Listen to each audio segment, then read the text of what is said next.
જય શ્રી કૃષ્ણ. રાધે રાધે મિત્રો.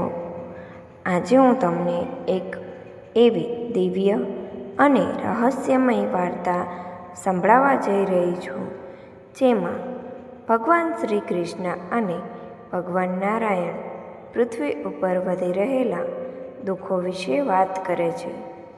ભગવાન શ્રી કૃષ્ણ કહે છે, પૃથ્વી ઉપર માણસ પાસે બધું છે, પણ તેના દિલમાંથી પ્રેમ અને શાંતિ ધીમે ધીમે ખોવાઈ રહી છે.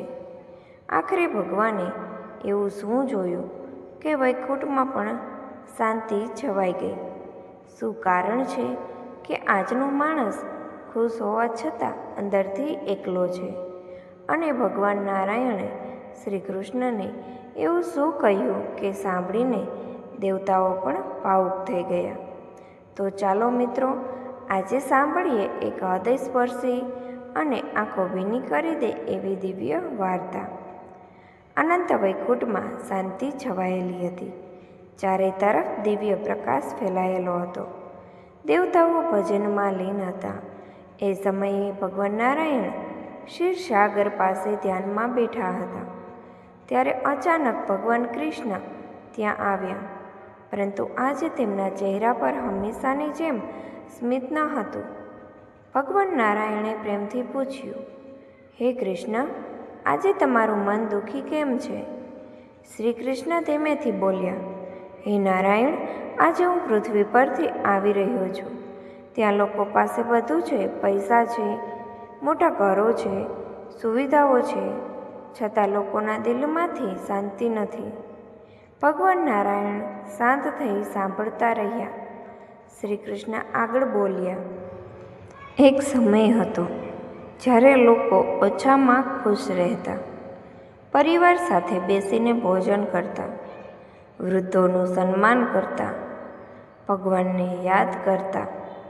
પણ આજે માણસ પાસે સમય જ નથી. એ કહેતા શ્રી કૃષ્ણની આંખોમાં કરુણા દેખાઈ.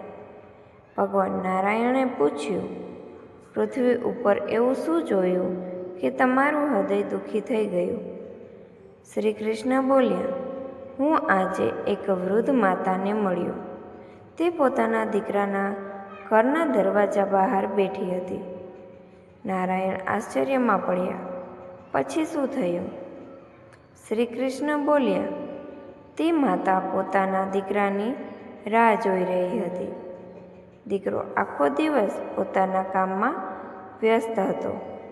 સાંજે આવ્યો ઘરે, પણ પોતાની માતા પાસે બેસવા માટે પણ સમય ન હતો. ભગવાન નારાયણની આંખો પણ ભીની થઈ ગઈ. શ્રી કૃષ્ણ આગળ બોલ્યા, તે માતા માત્ર એટલું જ ઈચ્છતી હતી કે તેનો દીકરો બે ક્ષણ તેની પાસે બેસે. પણ આજના માણસ પાસે મોબાઈલ માટે સમય છે, પરંતુ પોતાના માતા પિતા માટે નથી. થોડી ક્ષણ માટે વૈકુંઠમાં શાંતિ છવાઈ ગઈ. પછી ભગવાન નારાયણે પૂછ્યું, શું પૃથ્વી ઉપર પ્રેમ ખતમ થઈ ગયો છે? શ્રી કૃષ્ણ હસ્યા, પણ એ હાસ્યમાં પણ દુઃખ છુપાયેલું હતું. ના નારાયણ, પ્રેમ હજુ પણ છે, પરંતુ માણસ પોતાના સ્વાર્થમાં એટલો ખોવાઈ ગયો છે કે તેને પ્રેમ દેખાતો નથી. એટલામાં આકાશમાં એક દિવ્ય દ્રશ્ય દેખાવા લાગ્યું.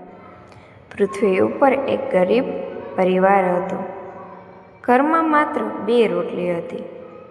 માતાએ રોટલી પોતાના બાળકોને આપી રહી હતી. પિતા ભૂખ્યા હતા, છતાં હસીને બોલ્યા, મને ભૂખ નથી.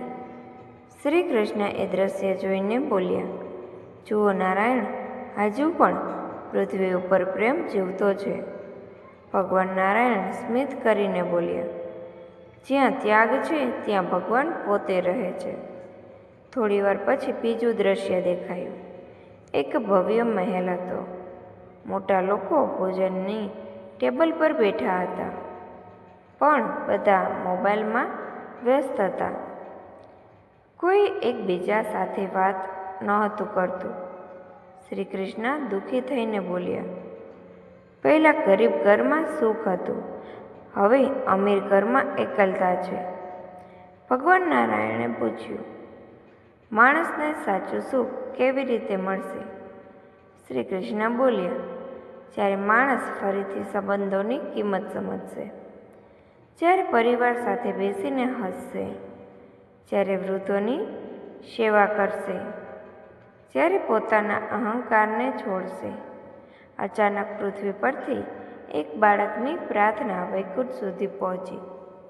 હે ભગવાન, મારા પપ્પા રોજ ઝઘડો કરે છે. મારા ઘરમાં ફરીથી પ્રેમ લાવી દો. આ સાંભળીને શ્રી કૃષ્ણની આંખોમાં આંસુ આવી ગયા.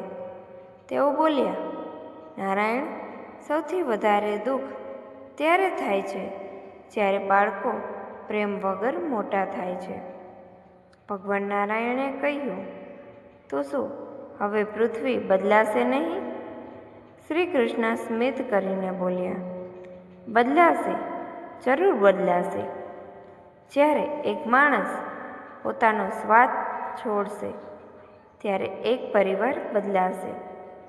એક પરિવાર બદલાશે તો આખો સમાજ બદલાશે.